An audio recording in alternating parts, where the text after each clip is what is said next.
Hello friends, Rehman গার্ডেন্সে আপনাদের প্রত্যেককে স্বাগতম। আশা করছি আপনারা প্রত্যেকে সুস্থ আছেন এবং ভালো আছেন। বর্তমান সময়ে সুস্থতা থাকাও কিন্তু একটা বড় ব্যাপার। সেই জন্য অবশ্যই উপরওয়ালার কাছে প্রার্থনা করুন বা শুকরিয়া আদায় করুন বা উপরওয়ালাকে বলুন আমাকে সুস্থ রাখার জন্য। অবশ্যই ধন্যবাদ। এই ভিডিওটা যদি আপনাদের ভালো লাগে তাহলে অবশ্যই সাবস্ক্রাইব করে পাশে থাকবেন। আপনাদের প্রায় 20 দিন আগে আমি এই ভিডিওটা শেয়ার করেছিলাম। যখন আমি এই 4 সিজন লঙ্ঘনের গ্রাফটিং প্রসেসটা করেছিলাম, সেটা আমি আপনাদের দেখিয়েছি কিভাবে 4 সিজন লঙ্ঘনের গ্রাফটিং করতে হয়। এই গ্রাফটিংটা অনেকটা সফলতা বিফলতা নির্ভর করে আপনার বীজের চারাগাছটার ওপর।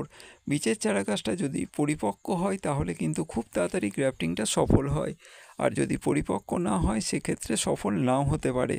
আর যদি আপনি যেই গাছের মাতৃকলম থেকে আপনি গ্রাফটিংয়ের জন্য ডাল নিয়ে এসছেন, সেই গাছটা যদি ভালো জাতের হয় এবং পরিপক্ক ডাল হয় তাহলে অবশ্যই গ্রাফটিংটা সফল হবে। অনেক ক্ষেত্রে নিজেদের ভুলের জন্য গ্রাফটিংটা বিফল হবে। এই 15-20 দিন পর গ্রাফটিংটা কেমন দেখাচ্ছে সেটা আমি আপনাদের সঙ্গে শেয়ার করেছি। একই দিনে আমি একটা 4 সিজন লঙ্ঘন আর একটা হোয়াইট লঙ্ঘনের অ্যারোমা ডুরিয়ান দুটো গ্রাফটিং করেছি। তবে হোয়াইট লঙ্ঘনের অ্যারোমা ডুরিয়ানের গ্রাফটিংটা বিফল হয়েছে, শুকিয়ে গেছে, আমি আপনাদের সঙ্গে শেয়ার করেছি।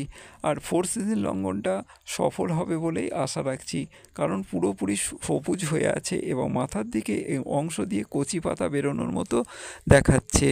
আমার মনে হয় এটা সফল হবে। আপনারাও চাইলে এই গ্রাফটিং প্রসেস আপনারা নিজেরা করতে পারেন। সেক্ষেত্রে অবশ্যই আপনাদের বীজের বা আঁশফল গাছের চারা সংগ্রহ করতে হবে। বীজ ফেলে রাখলে খুব সহজেই আঁশফলের চারা বেরিয়ে যায়, অনেকটা লিচু গাছের মতো। যেখানে সেখানে বীজ পড়লেই চারা গাছ বার হয়। সেটাকে আপনি একটু যত্ন করে মোটা করেই সেটাকে আপনি জোর কলমের মাধ্যমেও জোর কলমের মাধ্যমেও চারা করতে পারেন, অথবা গ্রাফটিংয়ের মাধ্যমে আপনি কলম করতে পারেন। গ্রাফটিং যেহেতু একটু সমস্যার, সবার ক্ষেত্রে সম্ভব নয়, তাহলেও আপনারা চেষ্টা করবেন। তবে যদি আপনি বিগিনার হন বা আপনার কাছে একটাই মাতৃগাছ থাকে, সেক্ষেত্রে আপনি জোর কলমের মাধ্যমে চারা বাড়াতে পারেন।